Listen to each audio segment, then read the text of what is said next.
Hi, gang. Welcome to Behind the Rhinestones. I am your host, Dinah Dare, and here I interview some of the stars of the burlesque and cabaret world, primarily in the UK, but sometimes from elsewhere.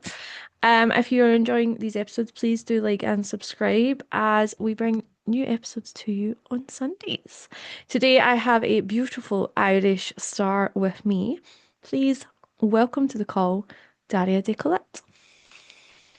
Hi, Daria. Thank you so much for joining me today. Hi, Dina. Thanks for asking me. It's a pleasure to be here chatting to you. You look so glamorous. We were just talking before, obviously, we started recording. You're like, oh, I've been so tired and doing a gig today. And then you show up like, hello. I will say the sun is like setting in my window right now, so it's giving me that kind of golden hour glow. And it's amazing what like a tiny bit of red lipstick and a Catherine Delish gown will do for a girl. I mean, yeah, it's like half and delicious. You could just put one of them on and be lounging around, and everyone's like, Yeah, yes, yeah. They're like, that's a professional woman right there. exactly. Um, so we'll just get straight into it then. So, how Yeah. did you get into burlesque? I feel like there's a couple of steps that like took me eventually to the destination of burlesque. But basically, I was a dancer my whole life. So I started off doing like ballet as a really small kid and did all the other dance styles like all the way up through my school years, and then went to a professional dance college for a couple of years after that when I finished school. So I was always dancing. I was always moving. I got into pole dance then when I was around 22, I'm gonna say. And I moved to London eventually for, the dream to do all my auditions and like hustle my ass off and, do all that cliched starving dancer stuff. And I was just working all of these, crappy day jobs and like earning basically no money. And I was like, you know what? This is not working for me. Time to be a stripper. So that happened, worked as a stripper in London for about 3 years. And then it wasn't until I actually moved back to Ireland that I got into burlesque.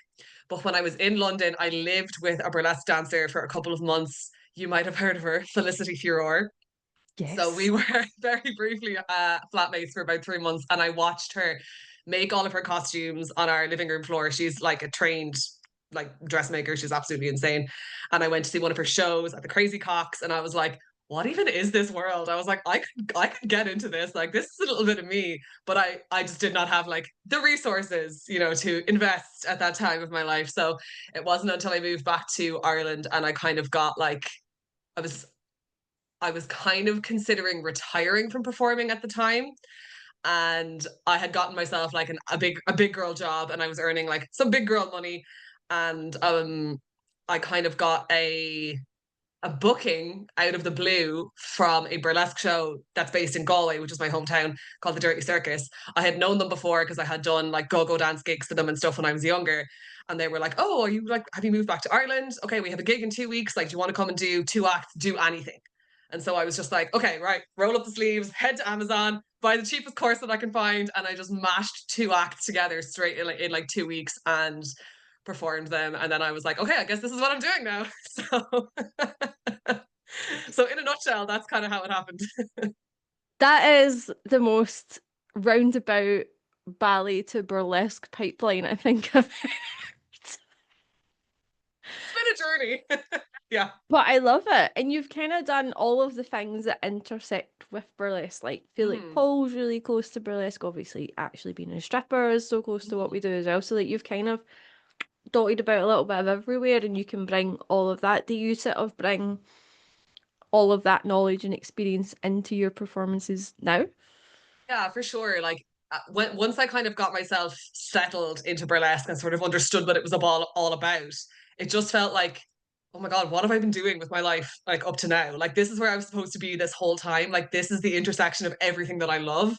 So it just only feels like natural to have like the first act I created was a ballet act because that's what I knew. And I had the shoes and I had a big giant tutu skirt. So I was like, well we're just gonna work with what we have, aren't we? Um, and then my second act, which I don't do really anymore, was just like a sort of a very classic singing in the rain thing. But as I said, I had 2 weeks. I had an umbrella and I had a rain mac, and I was like, right, well, this is just what we're going with, right? But I love old Hollywood. I love musical theater with all of my heart. I'm actually going to watch Hamilton in the cinema when we're done here. So Yes. all of my acts are created from just like my own experiences and stuff that I love, and all of the other art forms and stuff that have informed my practice in my life so far. So whether that's like ballet or like down and dirty stripper vibes, or old Hollywood movies, like it's all sort of mixed in there, depending on how I feel. No, but that's how you get interesting acts though, isn't it? Because you've got Mm, so many different experiences and knowledge and interests as well, and you've kind of mm, pull it all together into one. yeah. So what is your sort of creative process like? Um, it's usually always informed by the song. Hmm. That's my preferred way of creating. I do a costume first sometimes, but in my experience, it always ends up just not feeling cohesive somehow. Hmm. So I always try to lead song first, and usually it'll be something like it just yeah, I hear the song, maybe I've heard it 100 times before, maybe this is the first time I've heard it, and something just clicks. And when I'm in like that creative flow and I hear that song and I can almost see it all happening in front of me, and then it's so easy to follow that path. Like Grandmother Willow and Pocahontas just showing you the way, like this is your path, go ahead and take it. And then I'm like, great, fine, this is easy, like lovely. But in the past, when I've kind of done things costume first, trying to find a song to fit a costume is much more difficult than trying to make a costume to fit a song, in my experience. Um, and then, of course, in the past, when I was young and naive, I remembered my Halloween act, which again I don't really do that often because Halloween I'm not really the spooky girl. But I have to have one, so I do. But I remember making it. I was choreographing it before I had all of the costume pieces in my naivete, and then when all of the costume arrived, and I was like, "Oh God, this isn't going to work," and then having to adapt things. So I've learned my lesson on that one as well, to not get carried away with choreo before you have all of the pieces. Um, so yeah, this is my where I'm talking to you now is my sort of burlesque room in the house. Looks like you're in yours too. So usually my rehearsal, yes, my rehearsal will kind of happen here. And then if I need like a bigger space, I'll go and rent like a local studio. But I'm lucky to have this space here, so I don't really need to do that too often anymore. That helps a lot. This is hilariously not actually my burlesque space. This is I work from home in my day job, so my day Oh my job God, gets the same. That's funny. pleasure. Yeah, my day job gets the pleasure of this in the background all Nice. the time. But we have a spare room, and that is we've got mirrors on the wall, and there's quite a lot of space, and like my Mm, costumes and stuff live in there, yeah, same kind yeah. of concept.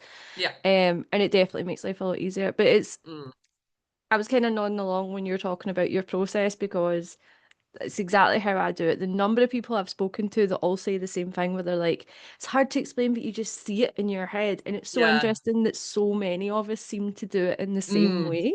hmm. We all just seem to be able to visualize it, and then we're like, oh. The only thing is, I don't know if you ever do this. Sometimes I visualize stuff and then I do it, and my body's like, we can't do that. Yeah, oh yeah, all the time. I'm always very ambitious about my choreo. And then my body sometimes is like, hey bitch, you're actually 34, you're not 24 anymore. So just, maybe take that into consideration. And I'm like, God damn it. Same. Or I'm like, this will look really good, and I do it, and it looks fucking horrendous. And I'm like, oh, never mind, we'll Yeah, not do yeah, that. yeah, yeah. Or I'm trying to get a stocking off like in, 10 seconds, which as we all know isn't possible. You gotta give yourself at least 30 for those bitches. And I'm like, yeah, cool. So we'll like whip this off at 10, then we'll turn around and we'll drop it to a split. And then you're doing it and you're like, You're like, I can move that fast in my head. Why can't I move that fast? Like, rude. rude, honestly, yeah. Um, so obviously you just said there you prefer to do music first. Is that tends to be where your ideas come from then? Do you hear a piece of music and like whatever that character or story, um, does that sort of come with that music? Yes, normally. There's been a few exceptions. So I have a couple of like character acts. So I do work out Barbie, which obviously I was like, okay, well, that's Barbie. So that one was one where I was like, I need to find a song after like I knew what the costume was going to be, and I was like, now I'll have to find a song. But that actually was much easier because Barbie is already such a character and didn't Hmm. need so much sort of like development from myself. So that one was quite easy to sort of put together. And then I am working on I say this, I've been saying this for the last like year and a half. You know, you're like, oh, I'm working on that new act that you started talking about 2 years ago. But I want to be, I've done it on the pole before, but I want to be Slutty Dwight from The Office. Oh my God. So I've done it on the Yeah. pole like a couple of times with just like the yellow shirt, you know, and just the worst wig you've ever seen because it's just so dumb and fun. And that is to Billie Eilish's My Strange Addiction, which I feel like was kind of also an obvious choice, but also I was like, it can't be anything else. Yeah. So I'm just hoping nobody kind of beats me to that. Do you know how like sometimes you have this idea and then you see somebody else has already done it, and that's such a funny thing I find in burlesque as well, is that like where our ideas come from, and like of course nobody really owns an idea, and you know everybody gets their inspiration from a lot of the same places as well. um but yeah, I really do hope that nobody like snags that and gets their shit together before I do, because I think it's just gonna be so stupid. And I love burlesque that's really fucking stupid, you know. I was going to ask that. Do you tend to lean towards the kind of more silly and outrageous sort of acts rather, or do you prefer sort of more classic, or are you a girly that's in the middle? I think I have a good mix of both. I think personally, I find it quite easy to lean into comedy, especially when I was starting out. Mm. Um, because if you're laughing at yourself, obviously, then you know it's okay if everyone else is laughing too.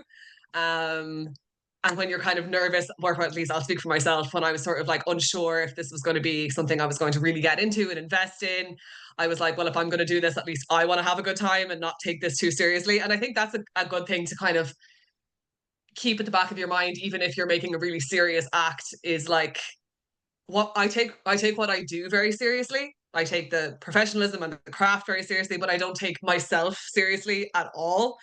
And I heard Betty Bombshell say before, she was which is just such a golden nugget. She was like, it's just burlesque. It's not that big a deal. It's just burlesque. Do you know what I mean? In the grand scheme of things, you know what I mean? We're not curing cancer here. Like, so yeah, I just like to sort of like lean into the nudge nudge wink wink. And I find even when I'm trying to be really sexy or really classic, I just can't help myself but just give a bleh in the middle, you know. I just can't. Like, yeah, it's really tricky sometimes. And it is something I actually want to work on, is just being a bit more, not even serious because that's not the word, but just a bit more, I don't know, maybe grounded or present in that connection with the audience that doesn't just rely on like ba da ba ba da ba hey, you know.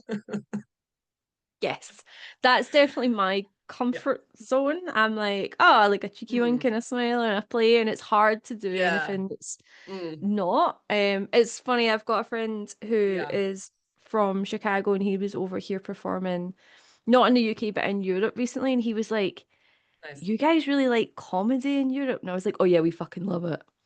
Yeah. Yeah. Yeah. I remember somebody asked me that before. They were like, do you see a difference in the countries like the performers are from? And I'm like, absolutely.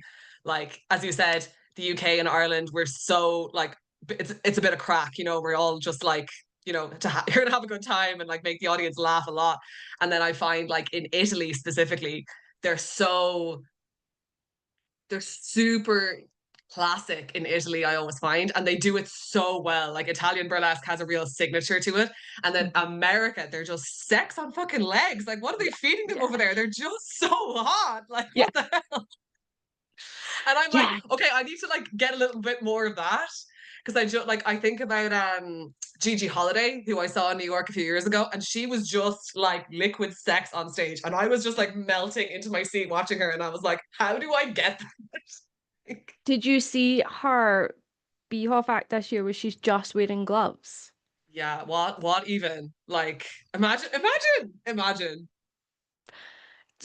Yeah, And what an absolute powerhouse.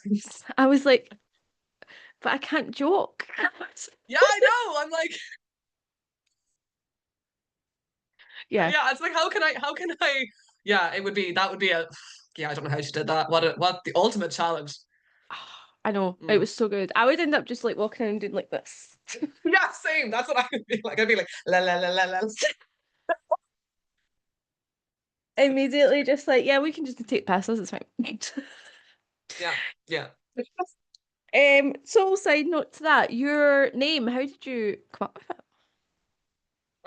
So this is kind of like this is kind of stupid to be honest, but Daria was my stripper name. So Nice. I wanted to kind of like take that with me into this new, new version of myself or whatever. And I was like, what is a good, I liked the alliteration, like yourself. I was like, so what would be a good like last name? And like I kind of have a nice butt. So I was like, Derriere. But then I was like, even as a baby burlesquer, I was like, it seems too obvious. And I already knew of Dee Derriere as well. So I was like, not trying to like get, too associated with her or anything like that, even though she's fucking incredible. And then I was like, there's a décollette. I was like, décollette, yeah. I was like, I don't really have much décollette personally, but maybe that would be a bit less obvious than like Derriere, which is very like duh.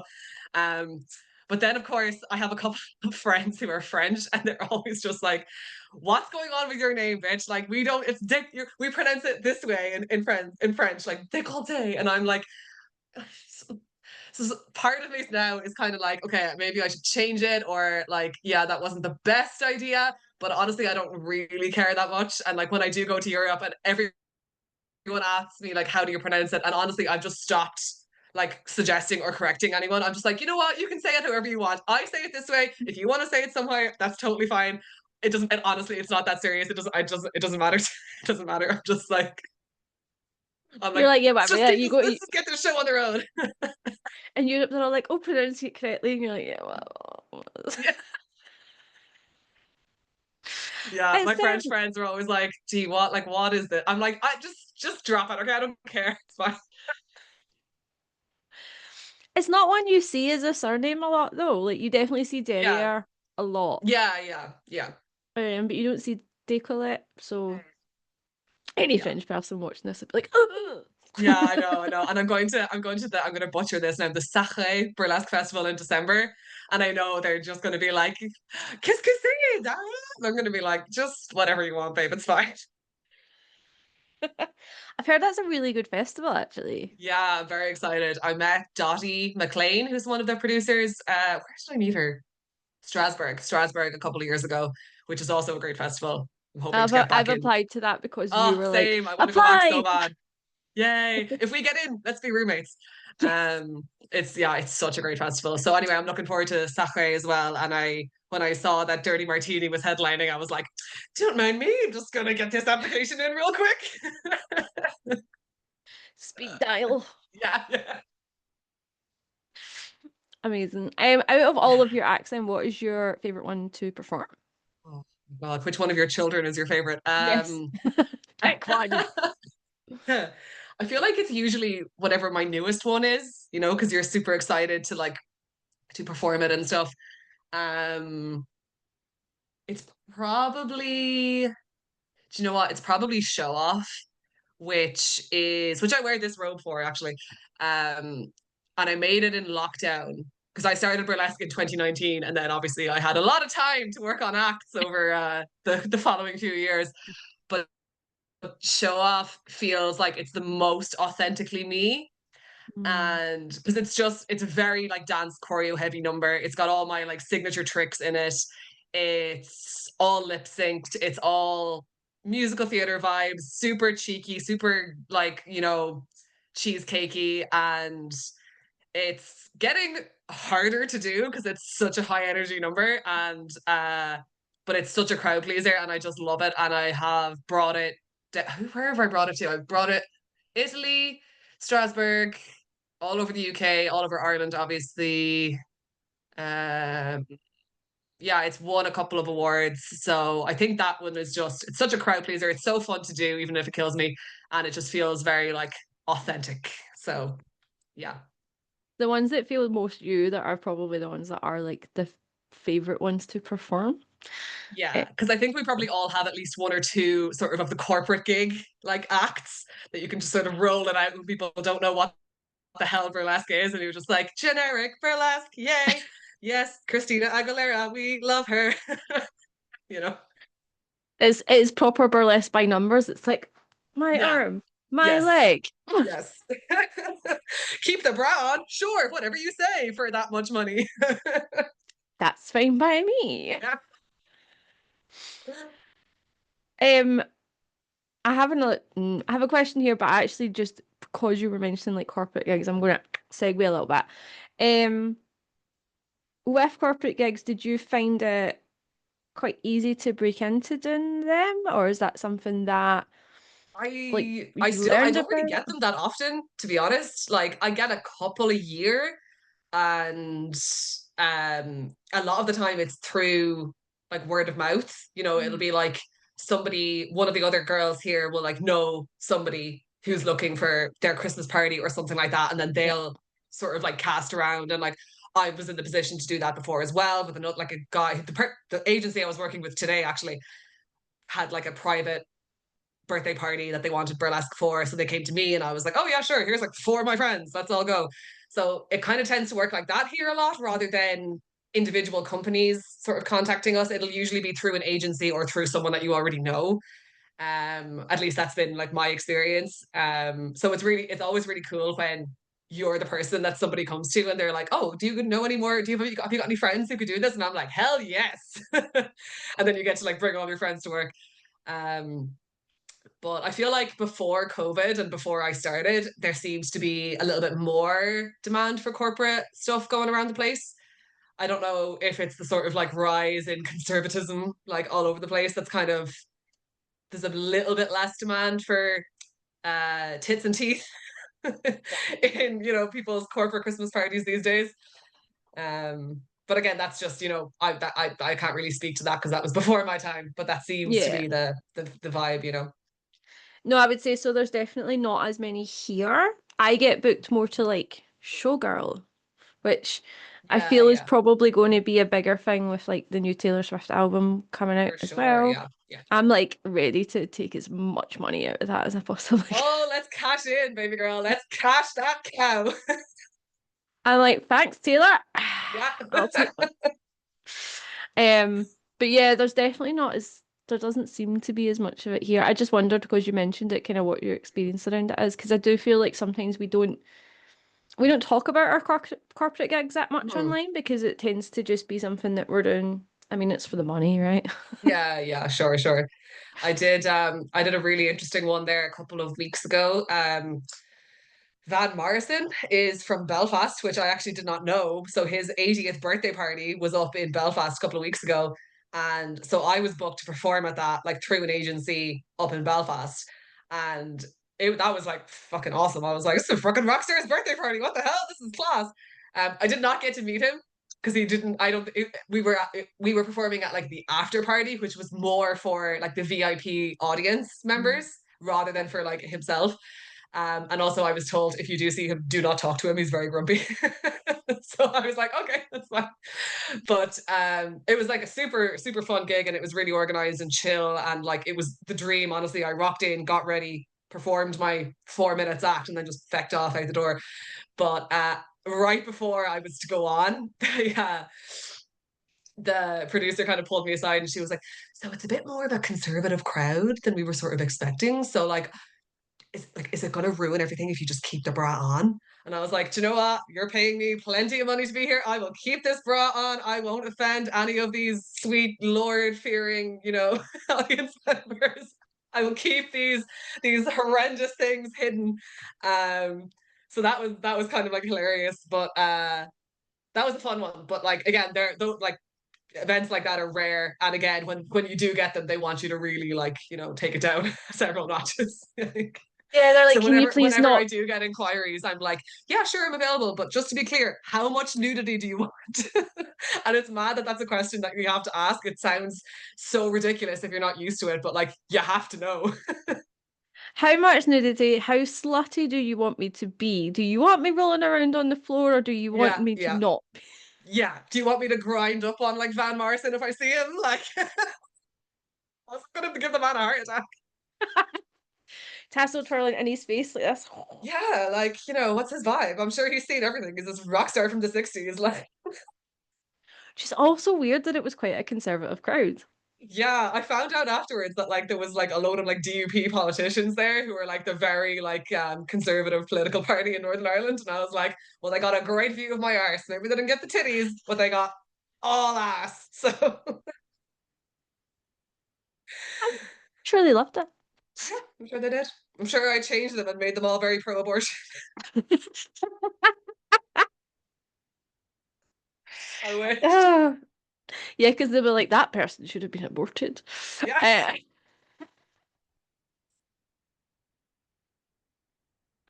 Oh that's my how you God. change their minds, gang. That's That's how it. you There do we it. go. Yeah, you just be as insufferable as possible.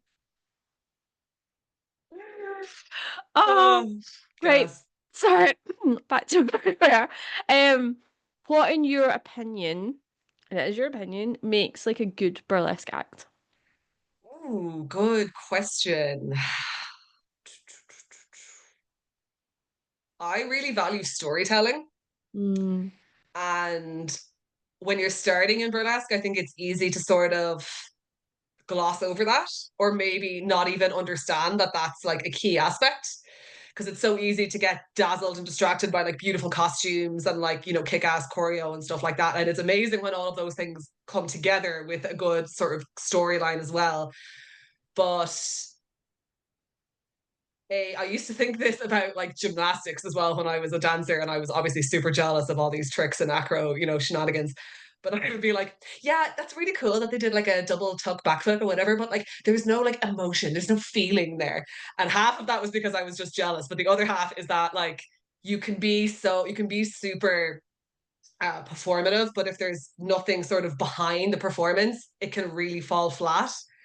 And especially for an experienced burlesque audience, like there's such a difference between like corporate audience and an experienced burlesque audience who know what they're looking at. Like a burlesque festival audience are they're going to see the best of the best on that stage, and they are usually made up of like other burlesque enthusiasts or other performers, so they know what they're looking at. And if you don't have a connection to what you're doing on stage, if there isn't sort of like a reason, even if it's just to you, like it doesn't have to be this huge, big, like complex theme or storyline or whatever. Like even if you're just doing like a classic strut and strip, as I say, if you have like even if you're picturing like somebody in the audience that you're Right. performing this. Sorry, you were saying so things need to have a story, and as you were saying, yeah, like at a festival, an audience knows what a good act is, and if you don't have a storyline in your head, and even though you said it, even if it's not like a complicated story, but just like an Yeah, idea. yeah, like it just helps, I think, even if if you're doing a real classic strut and strip, even, which doesn't necessarily have to have a whole like theme or story, but even if you just have to be connected to what you're doing. There has to be a sort of a motivation or a reason behind it. Like, and I, even if there's, you're thinking like, who's watching me in this moment? Like if this was a 1950s like burlesque nightclub, like who's watching me in this? Why am I doing this right now? It just helps to, it's like actors, when they're always like giving themselves backstories for their characters and stuff like that. It doesn't have to be that deep, but it just helps to have a little bit of your own shit going on up here. So it's not just like beautiful girl taking off glove, ta-da. Because otherwise you're just like a sexy robot. You know what I mean? Yeah. Yeah. No, Yeah. I think I've definitely it's more in the moment got in my own head about something and lost that emotional connection, and it does just become about like the choreo and going through the steps, and at the time you feel it, you're like, this is awful. And Yeah. if you can't break out of it, like do you have anything that you do to kind of like get yourself in the right mindset before you go on stage? Um, I think getting ready is a real kind of grounding and sort of immersive time. Like especially if you can get ready at the venue, which we know isn't always possible, but if you can, I think being in that zone and sort of taking your time to like put your face on, like you're putting your character on, you're putting your burlesque persona on, you're donning all of your jewels and all of your feathers and all this kind of stuff. And I think it really, really helps to just take you out of like your everyday self, put you into your sort of performing zone. And also like, even if there's a bunch of people around you, we're all getting ready, like everyone is quite focused on, getting that wing right and getting that glue on that lash right, so it's a really nice moment to like connect with the other performers, but everybody is sort of like focused and getting themselves sort of ready. And I think that really helps me at least. And then once I'm kind of like in it, and I'm physically in it, and then I'm kind of like, okay, mentally I'm in it now, because I look in the mirror and I see Daria, she's here now. So now I can put like my muggle name to bed, and I can be like, okay, Daria's here. We're out to work. We're out to perform. Um, so that, even though it's, it's not like I'm taking myself out into a corridor for a moment alone, but I think it just is quite like a meditative practice that after like 100,000 times of like getting ready for shows over 20 years, it really just gets you there, Yeah.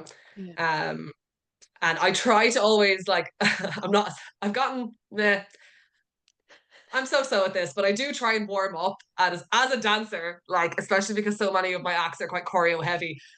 I should be warming up properly before every act. But sometimes we don't always have the space, or Yeah. sometimes you're rushing in from a late train. Um, but I do feel it in my body. I feel the difference if I don't, even if it's just like, a strut and strip, and you're just sort of like, there's nothing too crazy choreo wise. But I do feel that like about 30 seconds after I come off stage and the adrenaline is starting to slowly ebb away, that lower back pain just goes, hi bitch, we're Oh home. yeah. I'm like, oh. Mhm. Yeah. So those are my two things anyway. Apologies, there's a pizza just arrived at my door and my dog is barking, so apologies. It's fine, we're doing well. We're doing good. I've nearly set my house on fire and you have a dog. It's fine. Um, yeah, I never warm up. I was actually thinking about this recently because I'm even bad for doing it at the gym. I walk to the gym and then I'm like, oh well, I walked, so that's a warm up. No. Yeah, Like I'm fair enough. definitely feeling it in my legs recently when I'm performing. I'm feeling it in my hips. I'm Mm-hmm. only a couple of years older than you. I'm 36, and I'm like, no, my Yeah, body is like, fuck you. yeah, yeah. It's like, you think you can get away with this? Okay, sure. Yeah, let's see how you're doing when you're finished here. Yeah, it's like, oh, do you want to be in pain tomorrow? Because this is Mhm. this is how you be in pain tomorrow. And you're like, thanks, Yeah. appreciate that. Um, you have also started producing. It's all that For my glitter. sins, as if I wasn't busy enough. We love to be busy. That's literally the Don't mantra we? of all Don't we? performers. Mm-hmm. What made you decide to start performing? Start producing, sorry, Jesus. So I guess it's something that I was kind of like thinking about for a couple of years. Hmm.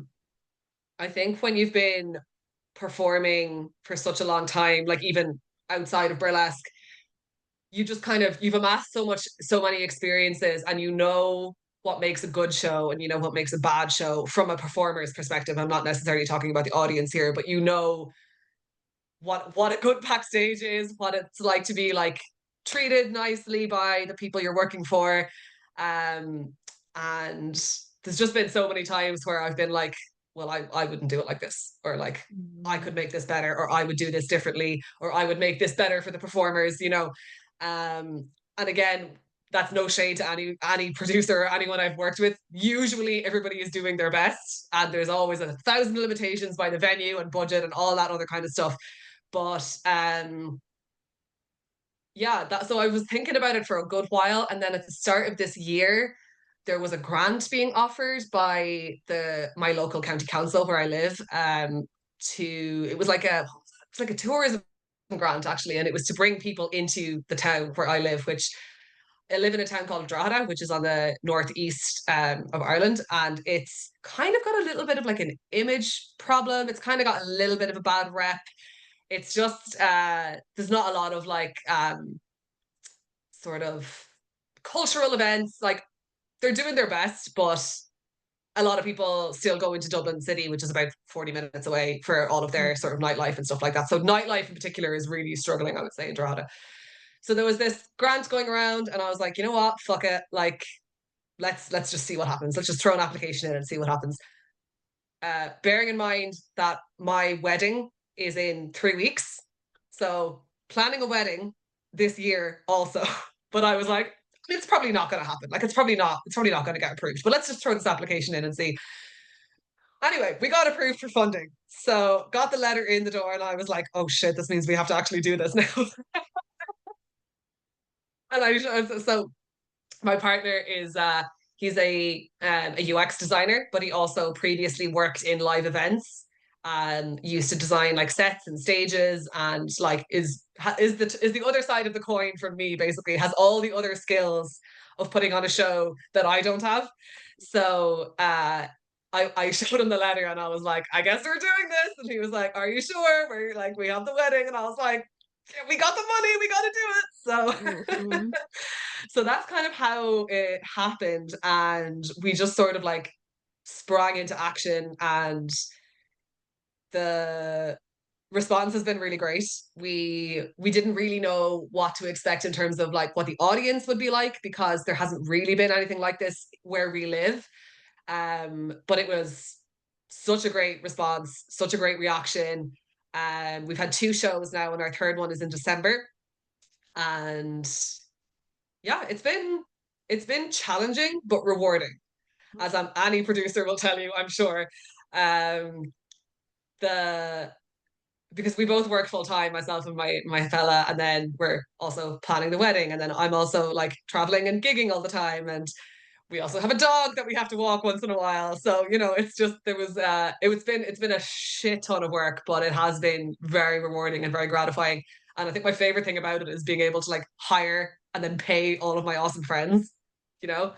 And because we got that little bit of funding, we were able to actually like we haven't personally lost any money yet, which is great. I think is a good place to start. Yeah. So that was also I was like, okay, if we're doing this, we're gonna have to get funding because like it's just Wedding. wedding, yeah. And hopefully then we'll continue next year. Like we've had like just great support from like the county council and stuff like that. So it seems like they're keen to kind of support us going forward. So hopefully we'll be moving on bigger and better in 2026 as well.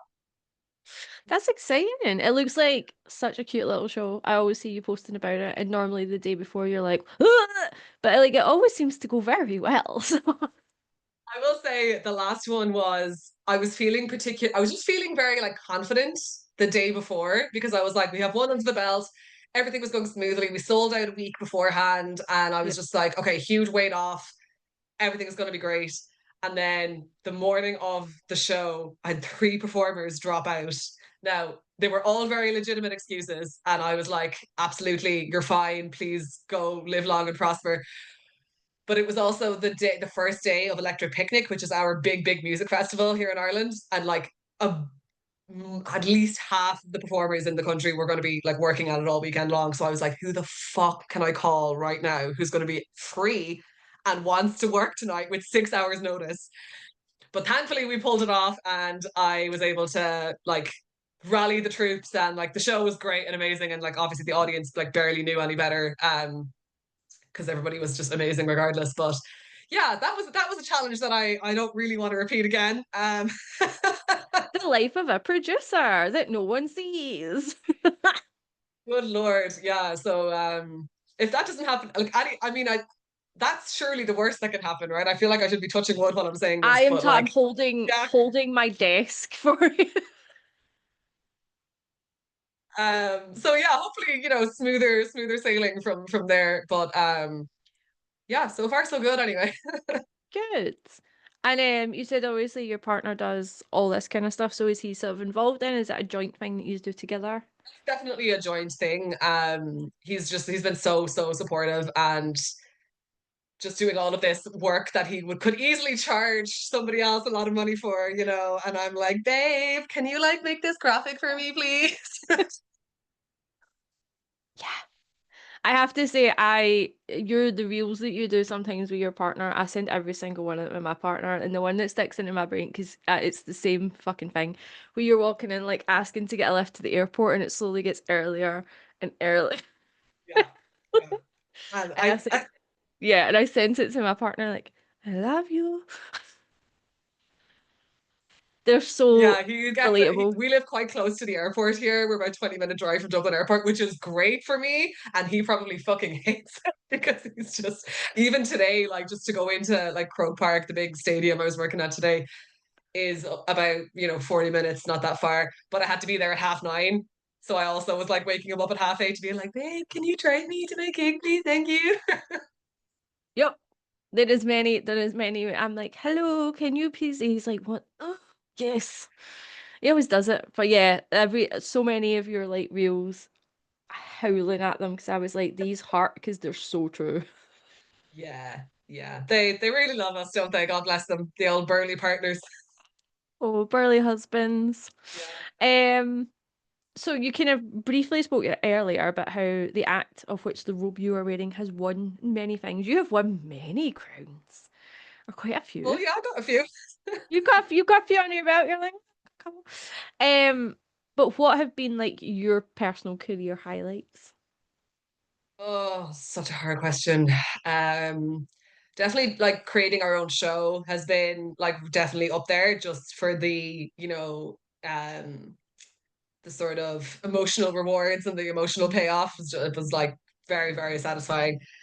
Um, Aside from that, oh God, it's honestly it's difficult to, I would say being at Nasty Boys in Italy was really fucking awesome. Um, That's a goal that venue for me, like a goal show. It looks yeah, fucking great. that place is insane. Yeah. It's just so fun. I was at the festival last year, and I'm sure that like the weekends that they have are amazing there as well. But just to be there for a festival with like, 20 performers, and like they had like 12 headliners or something. It was fucking bonkers. Like it was just out of like a fever dream. I was like, it's like a movie set there. Like the actual bar is like a full-on movie set. It's so bonkers. And then they just looked after us really well as well at the festival. And like we're all like fed and put up, and everyone who was performing was just like super sound and fun, and backstage vibes are great. So that was a real highlight. And then off the back of that festival, I got booked for Sweet Teas in Geneva. And that was Yes. like the imposter syndrome was out of control going over to that show. I've performed in Switzerland quite a bit because burlesque sensation Amber Eve is a very good friend of mine, and she has had me over to perform at her shows in Basel quite a bit. So I've been to Switzerland a good few times, but going over to the Sweet Teas show, like the other people in the lineup were like Chris O, Banbury Cross, like Yep. Kitty Bang Bang, and I was just like, why am I here? I am a worm. Don't look at me. I was just like so unbelievably nervous. And I was like roommates with Banbury Cross for like the night, and I was like, I can't be in the same room as her. She's a fucking goddess. Like, what the heck is she gonna do with me? Obviously, she's a super sweet, normal person, and she was so lovely to me. But I was just like, why am I here? What's going on? Like full goblin mode, like, oh no, don't perceive me. No, and I was supposed to fly into Geneva the night before as well, and my flight got fucking cancelled. So I ended up having to like come home and go back to the airport at like 5 a.m. And I also had to connect through Frankfurt. So I landed into the theater in Geneva like 2 hours before show, absolutely like stressed to the max, sweating, exhausted. And I was like, I wanted to be so composed and professional and like arrive in the night before and have been well rested, but I just rocked in like big sweaty hun bun and just like and thankfully I had met Chris O before, and he was just like, you okay? And I was like, yeah. So those were Oh, two big career highlights that were just like, yeah, really felt very privileged and honored to be on those stages, and hopefully we'll be back at both again someday in the future with be a bit more self-belief and a bit less imposter syndrome. it's hard though. Like I think when you get booked for a big show or you get picked for a festival or something that's like a goal one, you're kind of like, are you sure?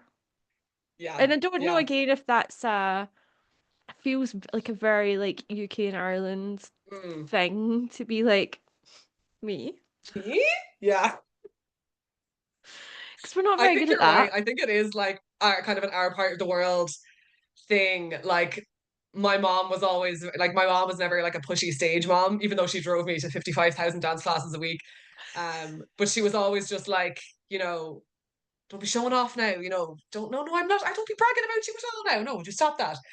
She was always very kind of like, don't be believing your own bullshit kind of thing, Yeah. which I think was good to a certain extent, but also I'm kind of like, you know, pretty good. Like maybe I could do to be a bit more like, kickball change, pirouette, ta-da about it. But yeah, that's a cultural thing, I think. Yeah, we're not allowed to be braggy. We're humble. We're all like, oh, Yeah, me. yeah, yeah.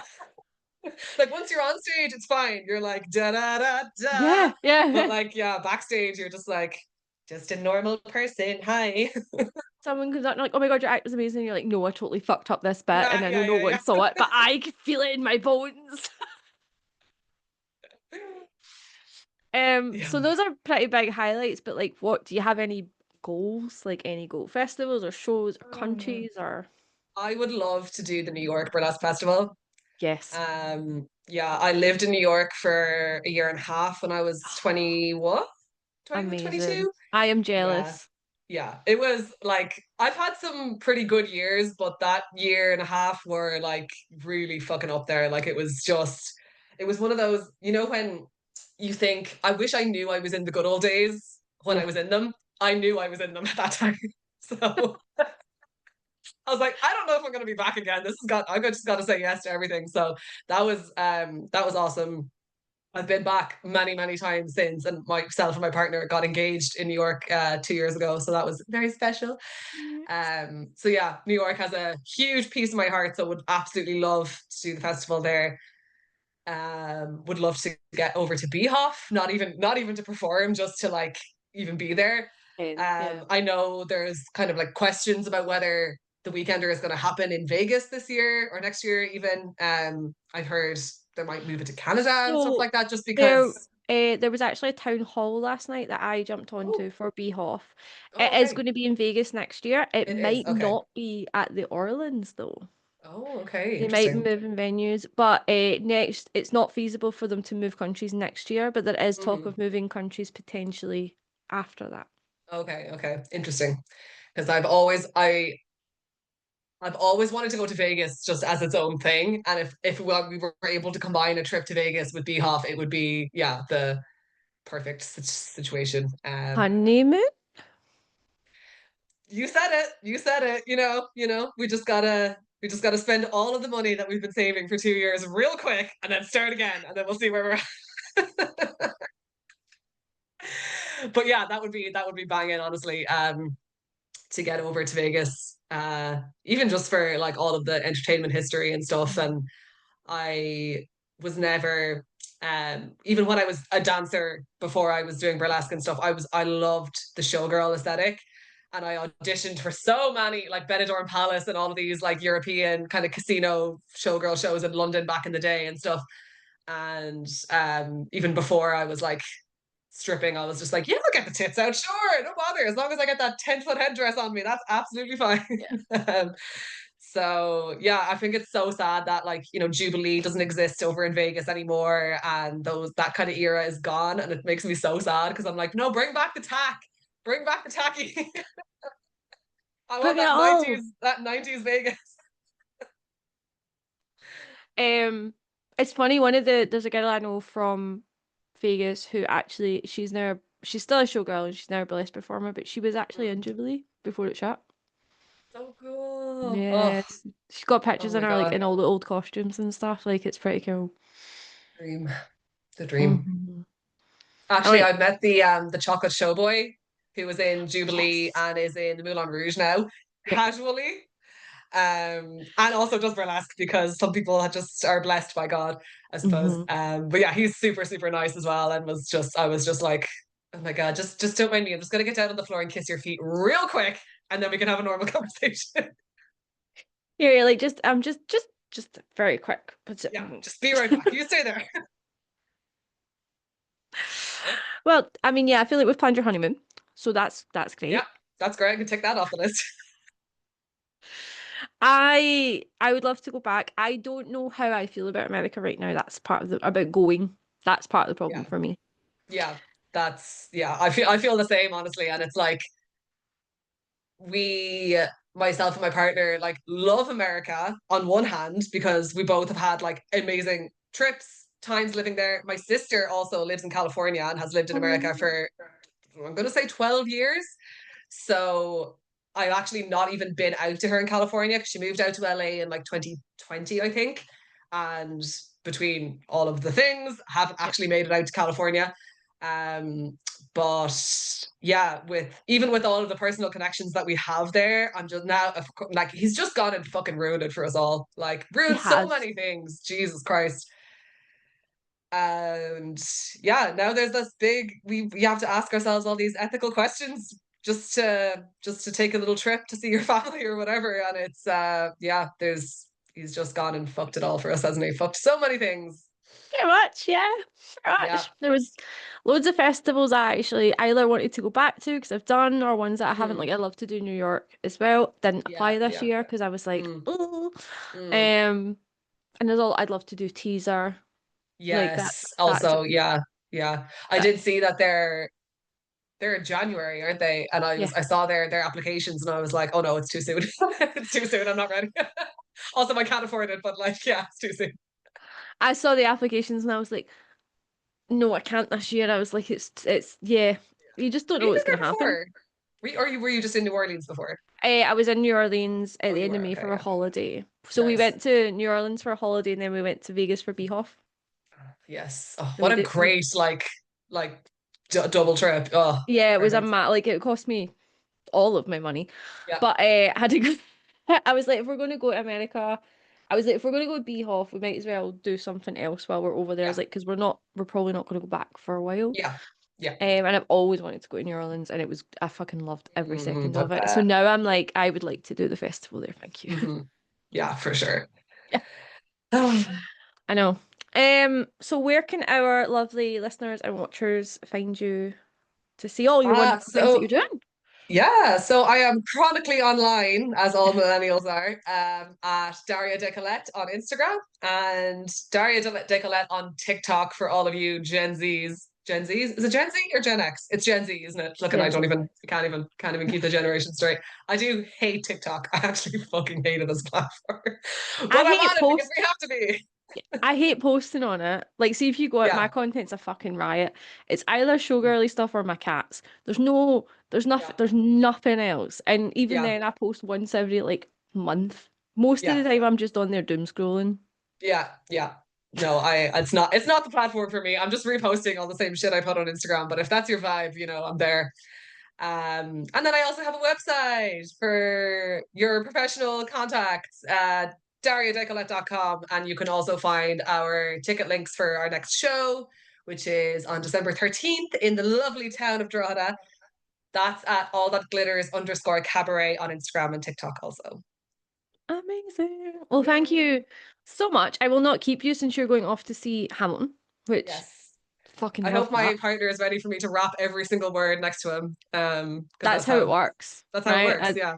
I don't I understand why mean, you would go. he sat next to me in London as I sobbed through the last 40 minutes, like in person in real life. So I think this will be easier compared to This will be much more chill. Oh, thank you yeah. so much, my lovely, and I hope to see you soon in person. Likewise. Thanks for having me. Bye.